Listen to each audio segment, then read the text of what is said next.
Good morning, Standard 2. Today we're going to be looking at a few rules when it comes to changing adverbs to the comparative form.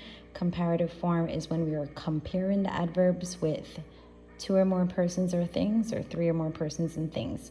So there are a few rules that goes with this. Now, we want to first review our basic rules, things that we already learned when we were learning to compare and convert words like adjectives and nouns when we're changing the end. Some of the rules are a little bit familiar.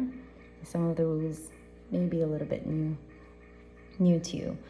Okay, so we use ER when we're comparing two persons or things. So if I'm going to be comparing between maybe Lene and Miley, then I would use ER. Miley is shorter than Lene. See, I'm using ER. And EST. EST is when we're comparing between three or more persons or things. So I would use EST if I'm comparing maybe William with his entire volleyball team, maybe one home with the entire rest of homes in the neighborhood. So I could say, my home is the loveliest home in the entire neighborhood. So I'm using EST to compare three or more things. So ER is when you're comparing two persons or things. EST is when you're comparing three or more persons or things. So as long as it's more than two, then we go ahead and we use EST. Now I'm going to be stressing today that we're using the rules for one-syllable words. Now let's quickly review what one-syllable words are. Now syllables are the sounds that you hear or how the words are broken down when you're saying the word. For example, we clap in class to syllables. So let's clap to the syllable in the word long. So I'm gonna start long. We're only gonna clap once. There's only one syllable in that word. Now what if we were clapping to the word intelligent? Let's clap to it.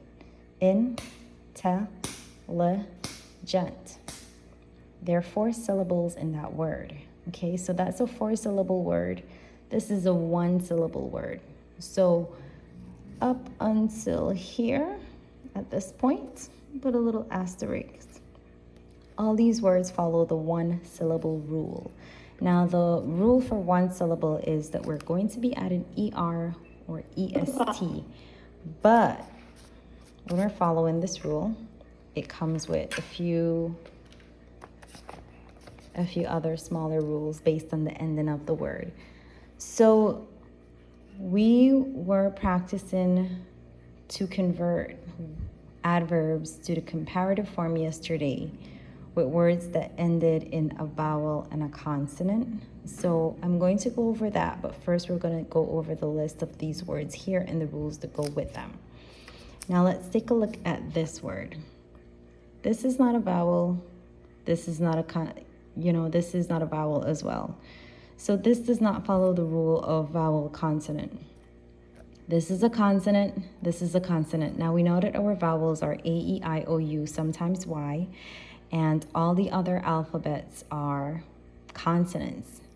So this is a consonant. This is a consonant. When we have two consonants, or there's just consonants at the end of the word, we don't have to we don't have to change or convert it or make it any different. All we're gonna do is just add the ER or the EST.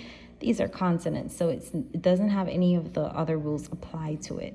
So this would become longer, and then this would become longest. See, I did not add anything or change anything here. All I did was add the ER and the EST. I didn't have to do anything like double the consonant or anything like that. Let's take a look at this word. That's a consonant. That's a consonant again. So I don't have to change anything. All I have to do is add ER or EST to make it the comparative form. So I'm gonna go ahead and write darker and darkest. Okay, good.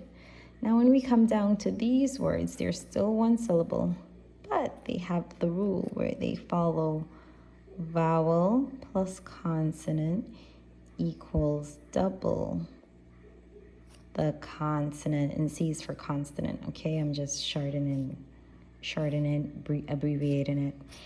So let's take a look here. This is a vowel, and this is a consonant. So the ending of this word is a vowel plus a consonant. A-E-I-O-U, that's an O, and then that's a consonant, it's a T. So once there is a vowel and consonant, I have to double the consonant and then add ER and EST. So let me just put that little note here.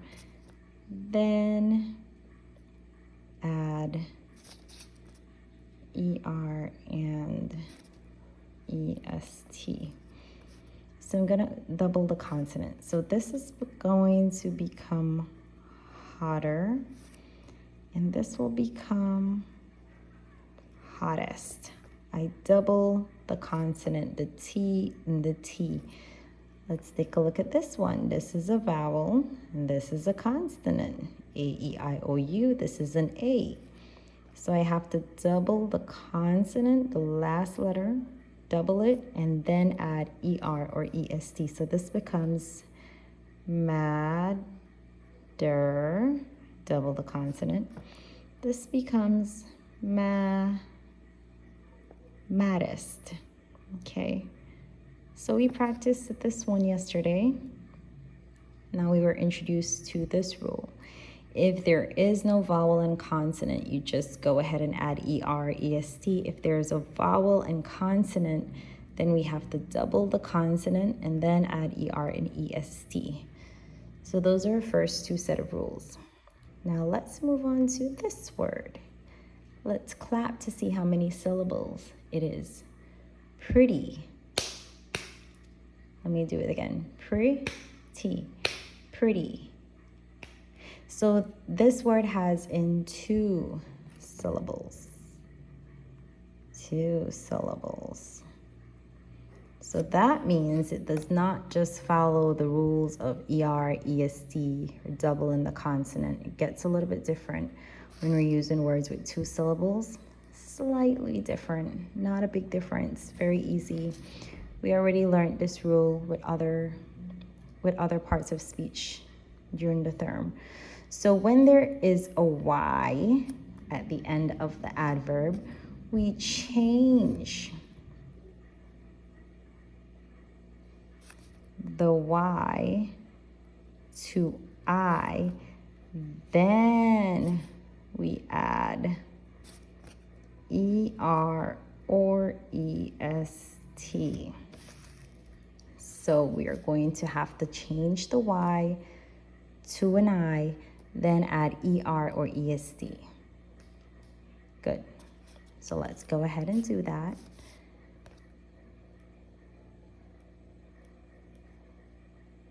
I'll write the same thing that's already there. I'm not going to change any of those. I'm just going to change that Y to an I and then add ER. And I'm going to do the same thing. The Y to an I and then add EST. So this becomes prettier. This becomes prettiest. Okay. Now let's take a look at this one. There's a Y here, so I know I need to change the Y to I, then add ER or EST. So I'm going to go ahead and I'm going to write down the same everything and then just change the Y to an I and then add ER, busier. I'm going to go ahead and write the same thing. Change the Y to an I and then add EST, so busiest. Excellent. So we just went over 1, 2, 3 rules. Okay. Now, even though it ends, this is a 1-syllable word, there is a little rule when it comes to words that ends in E.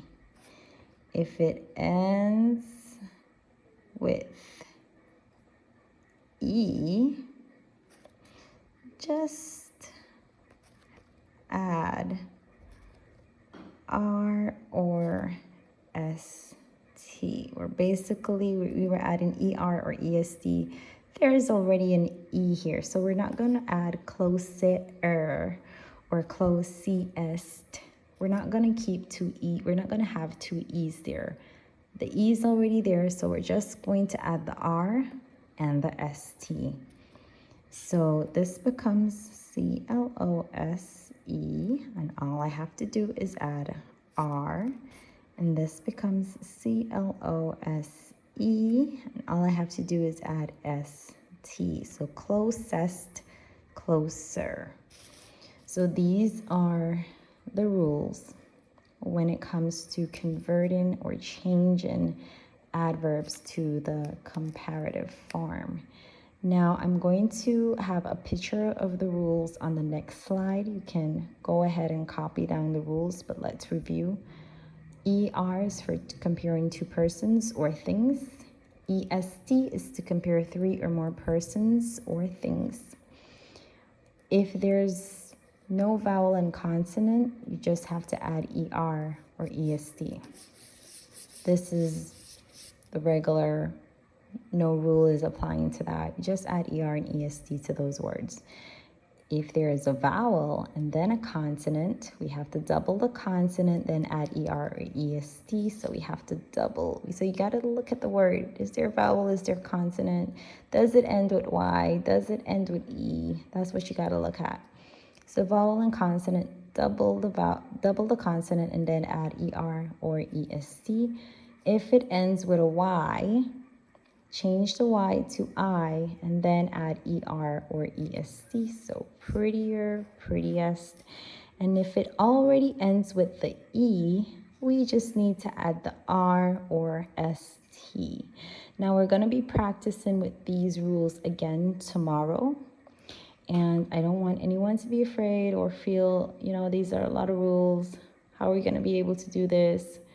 Okay, so you're going to be reviewing all the concepts that we've just been starting to learn with your new teacher, so you will have enough time to practice more and to become better at converting adverbs to the comparative form, okay?